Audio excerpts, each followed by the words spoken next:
This is Wycombe Sound.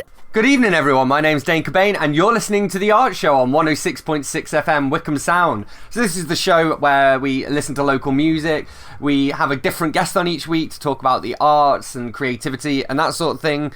And we have a little bit of a natter about various other bits and bobs as well. As always, you can find us on Facebook by searching for The Art Show on Wycombe Sound, and you should be able to find it.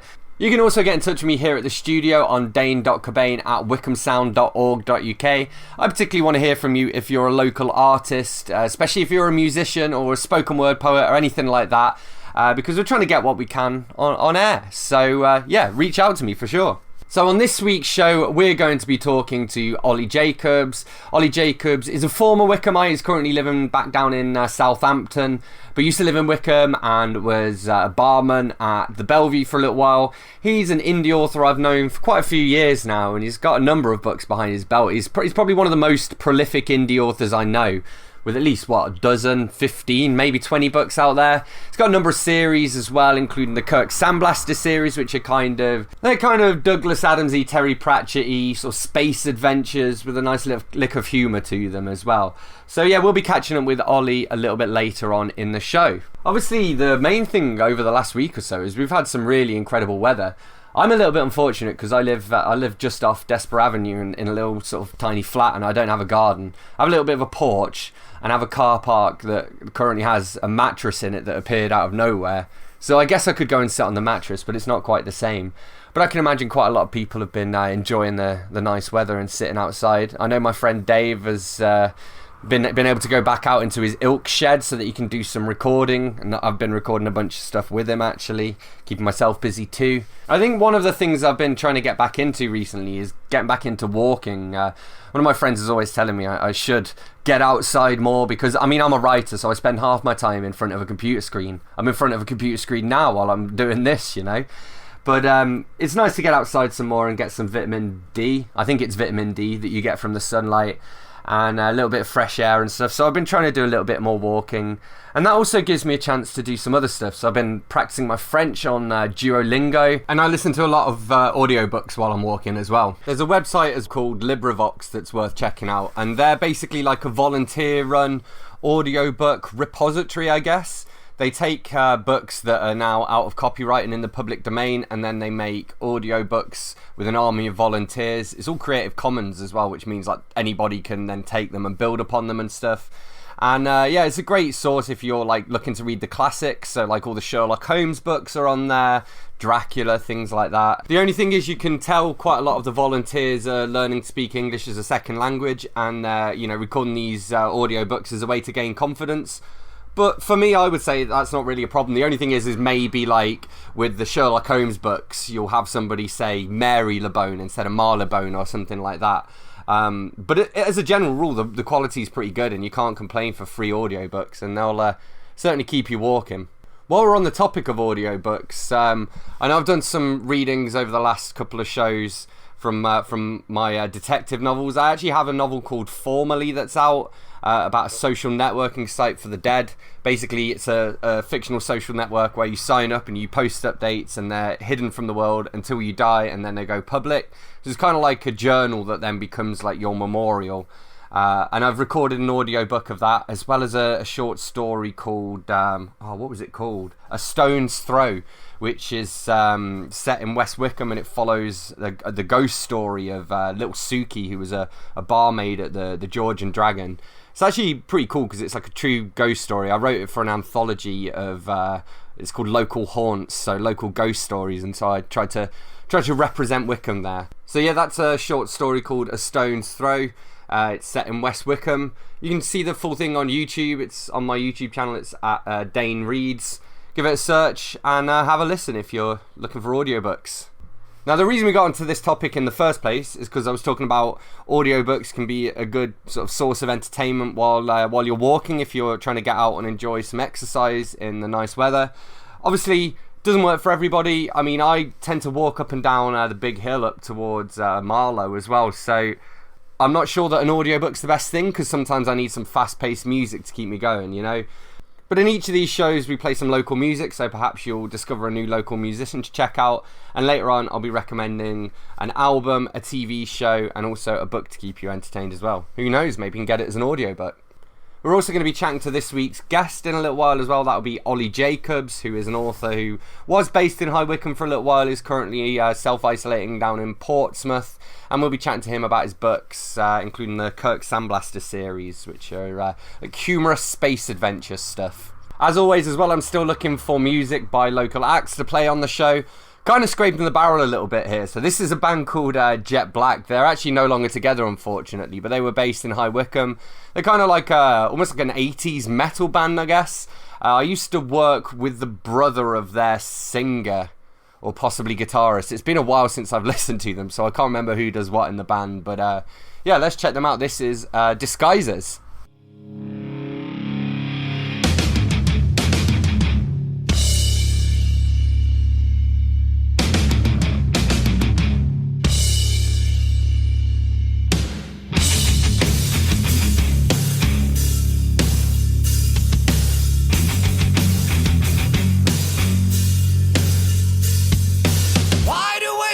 Touch your skin, the dust will cover everything. Take a moment, breathe this in, close my eyes and hold it till the lies begin.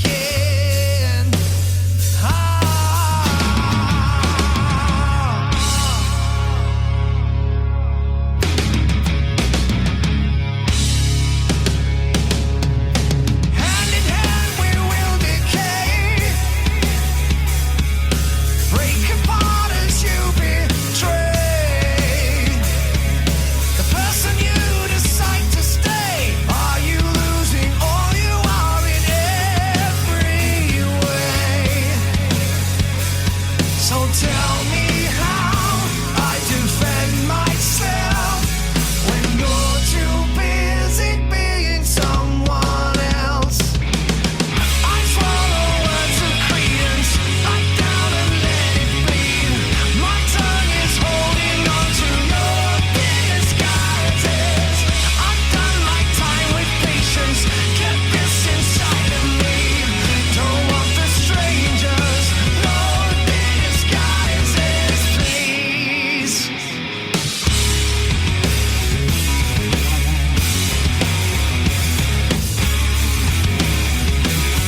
Love music. Love talk. Love Wycombe Sound. From the 1st of April, your new Buckinghamshire Council will replace the existing county and district councils and continue to deliver all the services you are used to. Visit buckinghamshire.gov.uk. We understand that everyday life is going to become challenging over the next few weeks and months, but we want to reassure you that the Wycombe Sound team are here to inspire and entertain you with local, relevant programmes and information. We followed government advice and set our team up to work remotely. We have taken all the steps we can to keep our team safe so we can be here for you. Local businesses. Perhaps you have closed temporarily or have found a new and innovative way of working. If you want to reach customers with your message, get in touch with us today. We can get through this if we all pull together. Please stay at home. Stay tuned to Wycombe Sound for the latest information and do get in touch with us to let us know how you're doing, if you'd like a song played or just want us to say hello to you. This is Wycombe Sound. Do not ask me to remember. Don't try to make me understand. Let me rest and know you're with me. Kiss my cheek and hold my hand. I'm confused beyond your consent. I am sick inside and lost. All I know is that I need you to be with me at all costs. Do not lose your patience with me. Do not scold or curse or cry. I can't help the way I'm acting. Can be different though I try. Just remember that I need you, that the best of me is gone. Please don't fail to stand beside me. Love me till my life is done. Love me till my life is done. Oh, won't you love me till my life is done?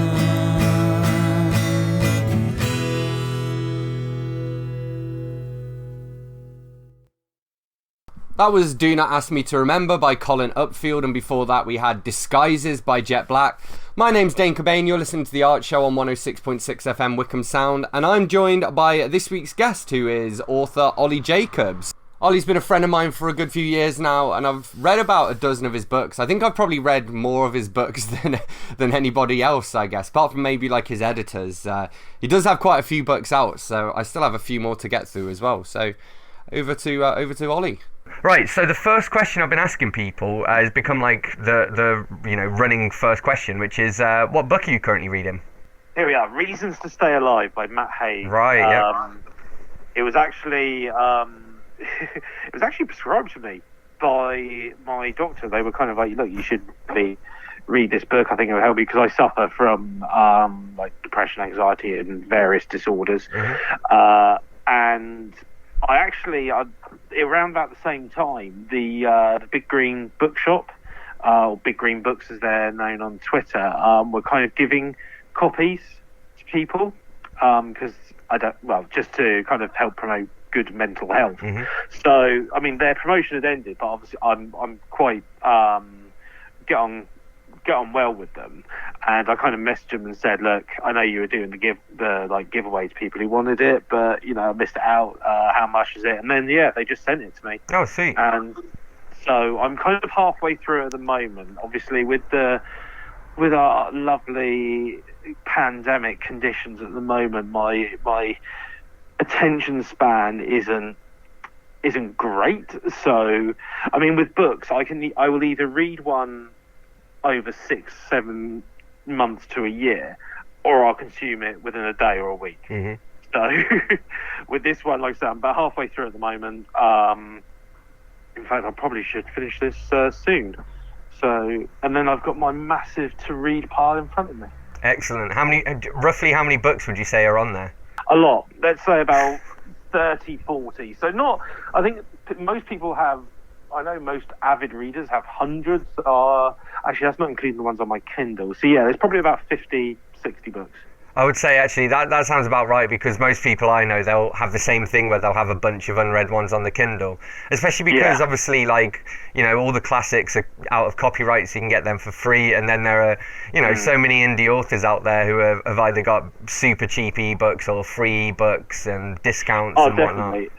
I mean, with indie authors, I try to get as many paperbacks as I can as my finance was afford. But obviously, like you say, the ebook versions are usually because as indie authors, we just want to get our work out there, so they're down for a decent amount of coin. And so yeah, I've got quite a few indie authors on my Kindle. But yeah, I'm thinking of it's probably about 40 to 50. Sweet.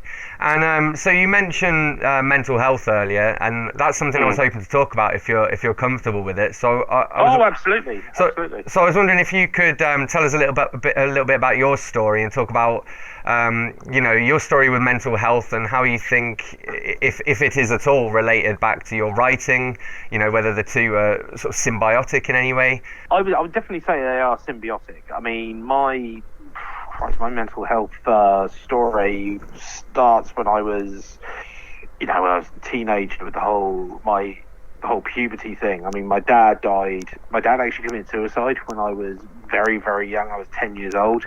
And as I became a teenager, I started to, looking back, I started to show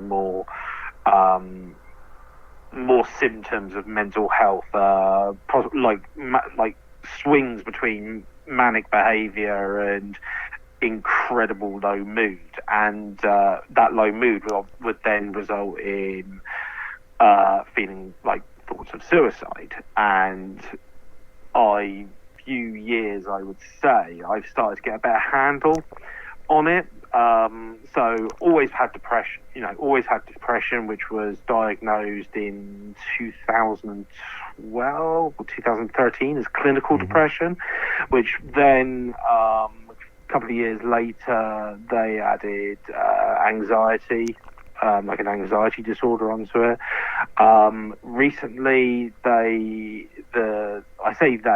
doctors and like NHS workers, consultants, that sort of thing, also think this part is we're still researching. Unfortunately, like I say, the current climate has paused my therapy at the moment, but there's ideas of borderline personality disorder, schizotypal disorder, personality disorder. So all the fun stuff. But I mean, I'm probably healthier in that I have a better handle on what these conditions are and how my mind works and that sort of thing. I'm not saying I'm cured. I still have like yesterday was a really bad day. So they still happen. I still have moments, but linking it to my writing, it's my writing is a fantastic outlet for decluttering my mind. I mean, I'm as you know, I'm very passionate about my writing. It is my main focus in life. It's everything to me. And I think it's because I put so much into it and so much of myself. So, I mean, a lot of people have when they read my books, they see that there are touches of mental health stuff. So, the mania of Kirk Sandblaster and the psychological horror that I have sometimes. So, yeah, it's cathartic. But then when by the same token, when one isn't as productive or isn't as recognised, shall we say, as they'd like, then that can then add to the spiral. So it's very much a double-edged sword, as it were. Yeah, for sure. And it's interesting there you mentioned some of the different genres you work in, because I mean, I would say that your work kind of, it covers the whole spectrum, really, from some of those sort of lighter humour of the Kirk Sandblaster stuff to, as you say, you know, psychological horror. You've got just pretty much flat out like horror and gore. You've got like quite a, you know, like things like Bad Sandwich, which is just more experimental than anything. Bad Sandwich, my favourite book. Whenever somebody says, "What's your favourite book that you've ever written?" I always say Bad Sandwich, and at first that was a joke because of how incomprehensibly and how dense, like how difficult it is to get into. But now I'm just like, yeah, screw it, Bad Sandwich. It's probably the most purest of my work. And another one of your books I wanted to talk about as well is Strange Days in High Wycombe. So what was it like to write about the town? Oh, man. Well, with Strange Days in High Wycombe, it was an interesting thing because it kind of like, it came from that was born of my love of like Hunter S. Thompson and those sort of writers who deal with characters who very self-important, but very much not the loveliest of people. And so it was the character of Guy. I think I just gave him a generic kind of like meh name. So, and just having him as this ball of pomposity and horribleness, like chauvinism, like terrible attitudes, in a world where everybody's looking at him going, "You're an absolute expletive." But the reason I chose Wycombe was, of course, it was where I lived at the time, and I just thought it would be good to kind of have that. Like I say, it was kind of inspired by Fear and Loathing in Las Vegas and like With Nell and I, stuff like that. So localizing it felt natural. I mean, it was originally going to be the first in the trilogy. With the second one taking place in Southampton, where I live now, and then a third one, which was either going to take place at Donington, where I used to go for the Download Festival, or Swansea, because I liked going to Swansea. But yeah, I mean, writing about, you know, Wycombe, it was during that time in my life I was very much I'm lucky enough to be in a nice little social scene. So there were the familiar pubs that I went to, which obviously play a big part in Strange Days in High Wycombe. The various social groups and events that would occur. So I always kind of said it's semi-autobiographical, and it is in the sense of some of the adventures, both good and bad, were things that actually happened to me. And yeah, it just kind of became I wouldn't say a love letter, but more of a fond recalling of a more youthful time when the main focuses in life were alcohol and debauchery.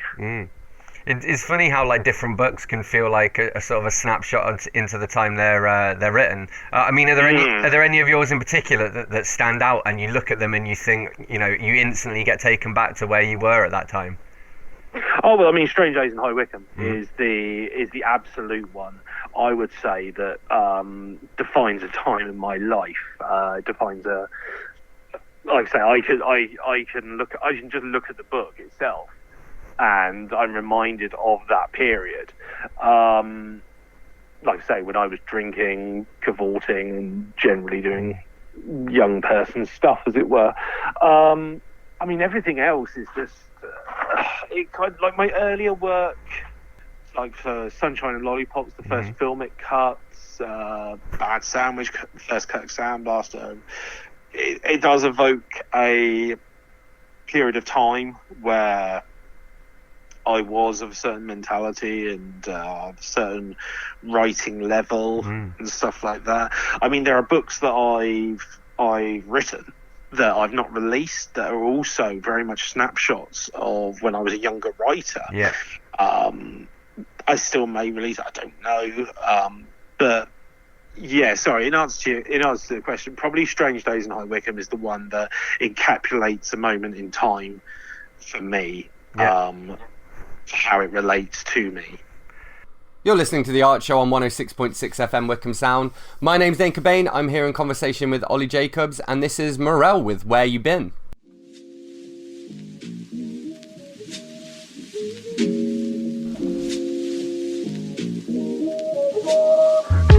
I can't be asked for this anymore, man. They're just asking me, Where's you been? Where you been? and every time I get home, I just want to create, but they're like, Where's you been? Where's you been? I swear, every time I get off the phone, they're like, Where's you been? Where's you been? man, I can't take this anymore, because there's too many people asking.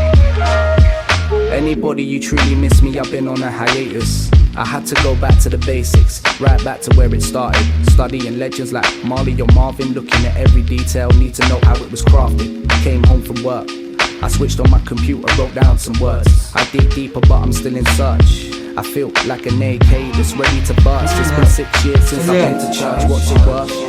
So I hit the studio and drop another verse. My girl tells me that I always have to have the final words, and if the verse ain't perfect, I'll just delete it. I'll keep deleting it until I'm happy. I gotta be gleaming till I can bob my head and feel it through the speakers. All this self-doubt, there's no reason why I can't defeat demons. Every day they appear, I don't know no more. Don't ask me where I've been, cause I don't really know myself. I ain't got a clue, mate. I've been walking round town trying to figure it out. Don't ask me where I've been, cause I don't really know myself. I've been walking round town trying to figure it out. I put my tears into this as I watch the minutes tick. Plan B, oh shit, I ain't got a plan B. Oh Beep again. Oh dear, hide back the fear, keep on switching gears. We don't know if we will make it a career, but for now we're all still here. We were made to make music, that's no doubt. We keep it underground, but it still feels like there's a drought. I'm kicking the freestyle, whipping and hitting it the beast world. If you can't see, you must be seen now. Your eyes need testing. We've been here for a while, don't think we just crept in. We pitched our tents here. We built a fire and we tried to find a weakness. Advertising deep and deadly secrets. Also be it's the end of the world, we coming like the Mayans. Daggers in our hands, blind, 1 minute silent. Don't ask me where I've been, cause I don't really know myself. I ain't got a clue, mate. I've been walking round town trying to figure it out. Don't ask me where I've been, cause I don't really know myself. I've been walking round town trying to figure it out. Where you been, where you been? I've had my head down writing, trying to feed my son whilst working a 9 to 5. This adulthood life is crazy, I swear. This is Wycombe Sound. Welcome back to The Art Show on 106.6 FM Wycombe Sound. My name is Dane Cobain, and I'm here in conversation with author Oli Jacobs. You're kind of, I would say you're almost known for having a lot of projects on. There's always something new that you're working on. How do you prioritise both what to write, but also what to publish as well? Whatever takes my fancy. Is the simplest answer.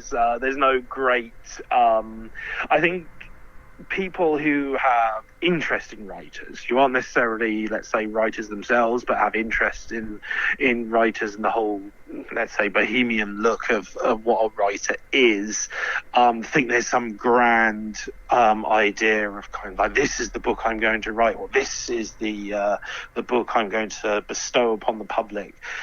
For me, it's literally what I find interesting at the time, and also kind of just what I feel I need to finish. Like at the moment, I've probably got about 3 or 4 books which are in process. So I mean, I haven't finished writing them, but I have started writing them. Case in point, I'm completely rewriting the second Mr. Blank book. So the sequel to Wrapped Up in Nothing. Doing that, I've also got the edit back on the next Film It Cuts collection. So I will be editing that together, and hopefully releasing that in I think July or August. With Wiltaven, which is my most recent release. Again, that was kind of a project which, because it was little little stories around one singular narrative, I could just kind of like pick at that and just kind of occasionally do a story. And it got to a point where I had enough content. So again, send it off to somebody, and they kind of, like, I have beta readers? Yeah, I have a lot of those who kind of give me notes and stuff like that to help me kind of polish it up for publication. And yeah, that was the most recent one I got. So I kind of like looked through that, looked over the notes, did the edits where and then. And yeah, it purely is a case of what kind of grabs me at that moment. What kind of, what am I inspired to write about? Yeah. And you mentioned a few of your different series there. So obviously, you mentioned Mr. Blank, Kirk Sandblaster. There's Filmic Cuts. Do you have a particular favourite series? I was asking which child is my favourite. It's kind of I like them all for different reasons. Obviously, Filmic Cuts, because it's short stories, is very easy to dip in and out of, because it's literally write something that's under a certain amount of words, and that's something for Filmic Cuts. I could just chuck that in. That's grand. With Kirk Sandblaster and Mr. Blank, respectively, they're different mindsets as well. They're still, like with my work, yes, I work across different genres, but there's still the overall theme of like dark humour and stuff like that. So with Kirk, it's a little bit lighter. Although I think in the recent ones, especially Protocol 9, which was the most recent release, the humour did start to veer into less jovial, shall we say. And with Mr. Blank, the humour is secondary to this whole idea of a noir story about a guy who's left for dead and is looking to get revenge. So, I mean, it's all... What favourites is... I'd probably argue that maybe Filmic Cuts is, because it has so much variety to it. Yeah. But I also love the characters of Kirk Sandblaster. I also love the character of Mr. Blank. These two characters are two that I cherish, really, because of who they are and their whole attitude and stuff like that. So you got Kirk Sandblaster, who's just this kind of wacky, devil-may-care space adventurer who always seems to land on his feet. And then you have Mr. Blank, who's this rough, sarcastic, bitter, walking corpse, effectively, who's like out for revenge. So they're kind of all different parts to one whole, I would say. So picking a favourite is that's why I'll go to my default answer. Well, obviously my favourite is the man from Bad Sandwich. Another question I wanted to ask you about, and you might have to give me some details on this. So you've had some figurines made of some of your characters, right? Yes. So how did that come about? Like, what was the process like there, and what was it like to sort of see them in the flesh? Well, I like most people these days. I'm a bit of a I suppose nerd or geek. I like figures. I like collectibles, like stuff like that. And one of the things I do collect, in fact, I'm looking at my whole plateau that I've got here, is like Lego minifigures. And I found a site where you could do your custom one. You could do custom ones. So you just pick out the different body parts. So I thought, for a little crack, let's create. I think it was the Kirk Sandblaster was the first one. And then from there, it kind of like grew from there. So I've done loads in the Kirk Sandblaster world, in the Mr. Blank world, in Deep Down There, which was my book I was doing through Unbound. It became kind of just like a nice little side project, kind of like, oh, this is kind of fun, this is kind of cool, just to kind of see my figures come to life. And then I was introduced to a site called Hero Forge, which deals with like characters that are used for D&D and stuff like that. And again, it was the same thought process. It would be like, oh, I wonder if, let's see how cool it would be to kind of create the vision of my character in a physical manner. So yeah, I kind of created them. I've had a couple 3D printed. And like a friend of mine who deals with models like that is currently, I think, working on painting them as well. Cool. So hopefully they'll be more further realised. But yeah, it's just a cute little thing that I kind of have. So I kind of like I say, somebody. Like, people have noticed, especially if you look at the title, Film It Cuts, I have a very visual mind when it comes to my stories. I'm very cinematic because I used to work in film, so my mind is very much what I can see rather than what I can tell.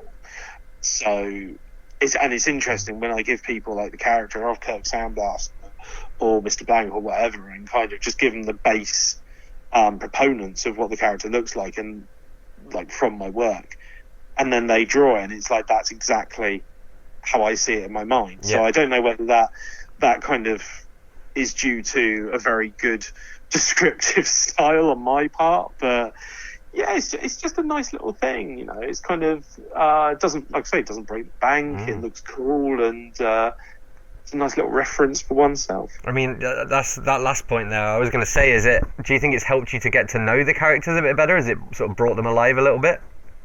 Yeah, I would say it has. It kind of they've all got their little nuances, shall we say, and like personalities. But in this manner, it does kind of it kind of exacerbates that whole idea of what they are like, I suppose, by giving them physical form. Although saying that makes it sound like they come alive at night, like some sort of disturbing Toy Story small soldiers. Kind of in the cupboard as well, yeah. That's been done to death a bit, really, hasn't it? When you think about it. It's a trope. I mean, you can look back to the original, what was it, Trilogy of Terror, or because you had it with, I think it was the cat with the doll, the voodoo doll or Zulu doll or something like that. Like you say, it's a trope that is that has been played probably more than one would think. Yeah. But I mean, if you make it your own, it's still a workable one, I would say. Yeah, for sure. Haven't you written a few stories actually in screenplay format? Yeah, and that comes from the fact that obviously I, like, post university, when my degree was in like video production, so script writing and stuff like that. Obviously, I wrote a lot of scripts just in my spare time, like short film scripts, and occasionally the odd long form like script. So it's something like I said. I mean, I like to mix up formats. Which again, going back to Bad Sandwich, if you ever get the paperback, you'll see how much I love playing with formats in that. But again, it's kind of, there's Wilthaven actually is an excellent example of this, because I use different formats in that. And so you have stuff that's structured as a script, so like a screenplay. You have stuff that is structured like a police report. And actually, I did some research into what your general police reports look like, so that it had some form of authenticity. But yeah, I mean, the script idea comes from the fact of, like I say, I probably still have somewhere a load of scripts that I wrote. There was one series, and some of these stories I desperately want to turn into short stories. I had an idea of like a horror series, which every episode dealt with a phobia. So you had like the fear of commitment, like fear of heights, fear of spiders, doing that, and I wrote a few scripts around that. So it's kind of like, I mean, one thing I would say about that format is it's not bendable. I would say, and as you know, I love mucking around. As I said, I love mucking around with formats. I love just kind of playing around, and my whole idea is, if you can understand it, then what matter does it look like? But yeah, if you don't use the right font, or you don't use the right like layouts and stuff. Layout and structure, stage directions, and exactly. And it's something that annoys me about writing as well. and it's something that annoys me in that people think there is this one way to write, whether it be scripts or prose or anything like that, and then you look at people who are successful in the field, and you look and see how they script, how they write, and it completely throws that out the window. So what's up next for you, and where can people find you to follow your writing journey? All right, well, obviously the cheap plug that I should throw in is that my latest book is Wilthaven, which is about a quaint English town that is besieged by an eldritch abomination. So lots of soul-taking, nightmarish imagery, and cake fairs. So that's my latest book. It's available now on paperback, on Kindle, on Amazon. You can find me on Amazon, Oli Jacobs, Oli spelled O-L-I. Otherwise, social media like Twitter, I'm quite active on there at Oli Jacobs Author, all one word. And Instagram, I occasionally pop up as Oli JBA, so OLIJBA. Thanks again to Oli Jacobs for joining us. You're listening to The Art Show on 106.6 FM of Wycombe Sound. My name is Dane Cobain. And we're going to listen to something a little chilled out now. We're going to listen to Steph Willis do a cover of Three Little Birds. I've asked Steph to send me some MP3s to play, but she has a new single coming out, so I think we're going to wait for that, and hopefully we'll play that on next week's show. So this is about a year old, but definitely like a feel-good thing that is a good thing to listen to right now. I wanted to read this out as well that she posted from her page. So when she's saying next Friday here, she's talking about, Friday the 29th? So she says, next Friday, single release. Just before the world broke, I signed up to an independent recording label, Unique, and next Friday is my first release. The song concept is about being all in a relationship, no matter the fear or struggles. So what better cover to use than a wedding photo with my wife? This is the first label that has shown interest in supporting me, being, me. And I'm very excited to talk more about the release in the days to follow. So yeah, check out Steph Willis on Facebook if you enjoy this next tune. She's at facebook.com/Steph Willis UK.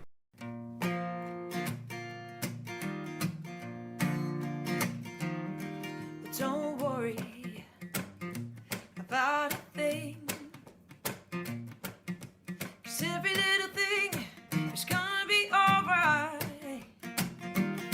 Singing, don't worry about a thing. Every little thing is gonna be alright. Rise up this morning, smile with the rising sun. Three little birds pitched by my doorstep, singing sweet songs, melodies pure and true. Oh, and they were singing, this is my message to you. Don't worry about a thing. Every little thing is gonna be alright. Singing, don't worry about a thing. Every little thing is gonna be alright. And the rise up this morning, smile with the rising sun. Those three little birds, they pitched by my doorstep, singing sweet songs, melodies pure and true. Oh, and they were saying, this is my message to you. So don't worry about a thing. Every little thing is gonna be alright. Singing, don't worry about a thing. Every little thing is gonna be alright. It's gonna be alright. Hey, it'll be alright. Hey, it'll be alright. Yeah, it'll be alright. It'll be alright. It'll be alright. It'll be alright. It'll be alright.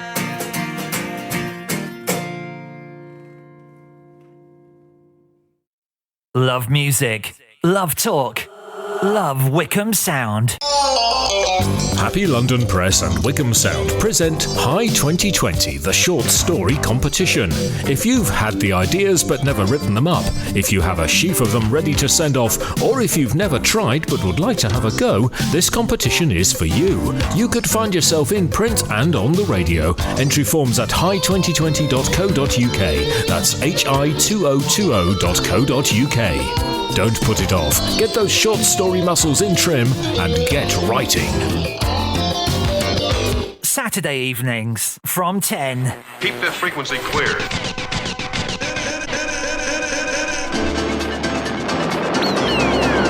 If you enjoyed dance music from the 70s, 80s, 90s and noughties, I know you're gonna dig this. This is the Familiar Funk Show. Then join me right here on Wycombe Sound, each and every Saturday night from 10 till midnight. DJ Smoking. That feels so funky. Old school tunes remixed and reworked for today. Now hold on tight. Exclusive international artist promos, live freestyle mixing. It's all about the music. Now that's what's happening. This is Wycombe Sound. You're listening to The Art Show on 106.6 FM Wycombe Sound, and we're at the part of the show where I share something to kind of keep you guys entertained. So we always have a book, a movie or a TV show, and an album to keep you entertained. So I'm going to start with the book, and for this week it's going to be Haunted by Chuck Palahniuk. I don't know how to pronounce his surname. I'm pretty sure it's Palahniuk. This book, I will say it's got a parental advisory sticker on the front of it. I think it's actually... yeah, it's definitely printed on. And it's basically like a short story collection, but with a bit of a twist. So the gimmick is it follows all of these people that are kind of... they go off together on a writing retreat and end up basically stranded and running out of food and all of this stuff. And the book itself is presented as like the stories that all of these people wrote about each other. So it's very much like an investigation of character, but we do also have a plot as well running through it. It's got kind of, and then there were non-vibes, sort of this Agatha Christie vibe, because, you know, a few of them start dying and stuff, and it's, but it's also very, very, very dark, and I can't think of any of the stories in there that we could actually talk about on the radio, because of how kind of brutal they are. It very much covers, like, the darker side of humanity, and it does it very well. For this week's TV show, it's going to be Prison Break. So I mean, this was like a big hit, like 10, 15 years ago. I remember I was at college when season 2 of it was coming out, and I remember like the old adverts actually for the first season of it, and at the time it was quite like shocking, I guess. It's similar to things like 24 and whatnot. I mean, it's got a lot of death in it. I was actually watching it and kind of comparing it to Game of Thrones in my head. And this is totally off topic, but wondering whether there's a list of like the TV shows with the most named character deaths per episode. Presumably Game of Thrones would be quite high up there, but I imagine Prison Break wouldn't be too far off the top, especially during the later seasons. So the premise of it is basically a guy is on death row awaiting execution for killing the president's brother, only there's some doubt about whether he did it or not, and there's a big conspiracy going on. And meanwhile, the guy who's on death row, his brother, who's played by Wentworth Miller, he goes into prison. He deliberately gets himself sentenced to jail so that he can go in and try and break his brother out. And he's got like all these plans tattooed across his body with, you know, all the things he needs to remember and whatnot. To be honest, I did wonder why he didn't just memorize it, but, you know, hey-ho. It's one of those shows that kind of perfected the art of cliffhangers at the end of each episode that make you want to keep tuning in for more. I will say towards the end it kind of jumped the shark a little bit. There's actually a newer season 5 of it that came out that I totally don't remember. I remember there was a special that came out, but I think there was then another 8 episode season, which I might not even have seen. So yeah, it would be good to rewatch the whole thing and get through to that. But that's how I've been keeping busy over the last week or two. There's 22 episodes a season and they're 45 minutes long each, so you know, 5 seasons should keep me going for what? A few days? And then this week's album is going to be Abbey Road by the Beatles. I'm sure you've heard of this band. They're quite famous. The reason I thought about this album is my mum has been asking me what I would like for my birthday. It's my birthday on June the 11th. I'll be turning 31. And yeah, so she asked me what I want. And I think for the last few birthdays and Christmas, there's been like a tradition of her getting me vinyls. So she's previously got me Exodus and Sgt. Pepper's Lonely Hearts Club Band. So Abbey Road, definitely. Actually, in fact, I should chase up. I bought myself a vinyl and a book from Amazon, and neither of them have arrived. Huh. That was weeks ago. So anyway, that brings us pretty much to the end of this week's show. A couple more things I want to talk about. I want to remind you guys, if you're a local creative, musician, poet, anything like that, do feel free to email me on dane.cobain@wycombesound.org.uk. That's dane.cobain@wycombesound.org.uk. Especially if you've got anything that we can play on air, it would be great. Also, obviously looking for people to interview too. You can find us on Facebook. If you just search for The Art Show Wycombe Sound, you should be able to find us, and you can like it on there for updates about next shows and guests and whatnot, and message me through there if you want to as well. Big shout out again to Steph Willis, who has her single release coming up this Friday, so look up Steph Willis on Facebook to check that out. I know I'm looking forward to hearing it. And next week's guest isn't confirmed, but we might be talking to Mervyn Cook, who is a local poet and the author of Derry Boy. I've seen him at a bunch of open mics and whatnot. I've actually read his book as well, so hopefully we can get him on, and he'll be doing a few poems for us. And yeah, we've got some other guests in the works as well. And finally, I wanted to give one more shout out to the Open Micsolate group on Facebook. This is like a group where you can go and you can share your songs, and it's a virtual open mic setting. People have been very supportive in there. It's been really fascinating to watch it grow, because I think when I joined there were like 400 or 500 people or something like that, and it's now like, I don't know, over 5,000 I think. I've seen some really great artists in there. I was watching someone with a loop pedal the other day, and she was really, really talented. There's a lady who does covers where she takes lyrics from one song and the melody of another and mashes them up while playing them on a harp. It's just fantastic. There's so much stuff going on in there. But I wanted to end this week's show by playing a collaboration version they did of Come Together. We'll actually give a shout out here. I'll read you the post so you know who was involved in it. But Come Together, great Beatles song. In fact, isn't that on Abbey Road? Yeah, it is definitely on Abbey Road. So the whole thing comes full circle, I guess. But they got a bunch of great different artists on, and it's just really fun to see the different ways that people are coming up with to collaborate online in the coronavirus age. Hopefully, we'll see how flattening the curve goes, and there are a lot of excellent minds keeping their eyes on the numbers and whatnot. But perhaps we might even be able to, perform live socially distanced in pub beer gardens by the end of the summer. Who knows? And if not, as well, Nick Atkinson, who was a previous guest and who's an admin of this group, he says they're hopefully looking to put together a little mini festival next year. So that's something to look forward to. Alright, there are a lot of people to credit here, but the post here is posted by Jake Archer, bassist, on Facebook. Come Together, Open Micsolate cover. Drum roll please, here it is. Open Micsolate presents Come Together. It's been really fun to put together, and I think it's turned out not too shabby, even if I do say so myself. Great to see a group of relative complete strangers coming together to do something cool. I would like to use this opportunity to raise awareness of the Anthony Nolan Trust, who provide incredible and life-saving support to people with blood cancer. Sadly, they are currently unable to accept any stem cell donations due to CV-19, but we can still help by coughing up a quid or two here. And there's a URL for this as well. It's justgiving.com/fundraising/Jake-Archer2. And here are all the people in it. So we've got Leander Morales Music, Rich West, Dan Fake, Dave Poole, Nick Bentley, Matt Wheatley, Jamie Mark Stallwood Dix, Michael Hake, Nathan J. Selby, Raman Mihail, Tony Goff, who's from Wycombe, Tony Bailey, Holly Gray and Rob Thomas, Leon Simmons, Oscar Long, Joe Warren, Wendy Grace, Susie Sharples, Adam Montague, Alfie Ingram, Bob Jessup, Carolyn Rutley Frayne, Dave Wood, Jane Langley, Nev Whittower, and Paul Cooper. So here we go. Open Micsolate presents Come Together. I'll see you next Tuesday at 7 p.m. 2, 3, 4.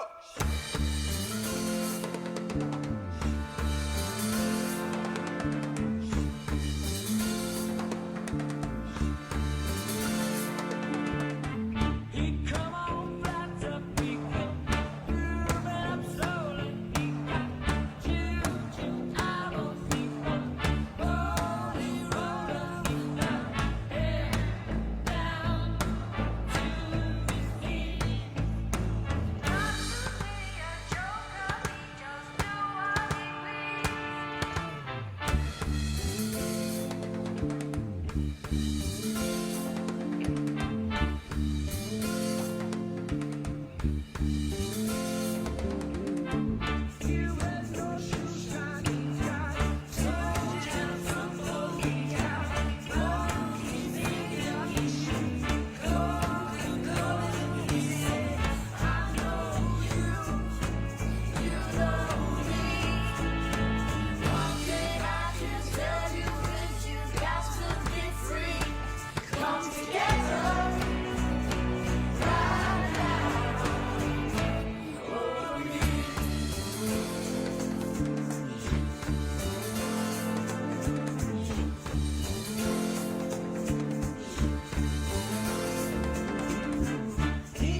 So we're coming together.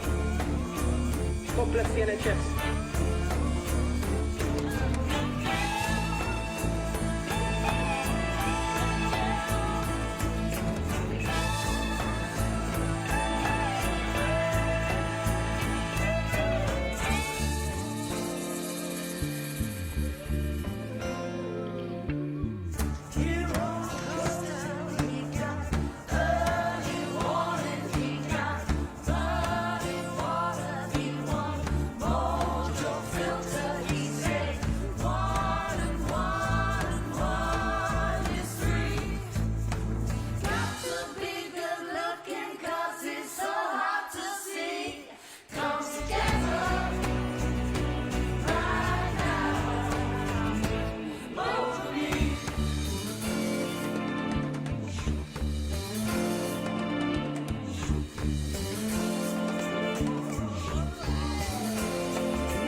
This is Wycombe Sound.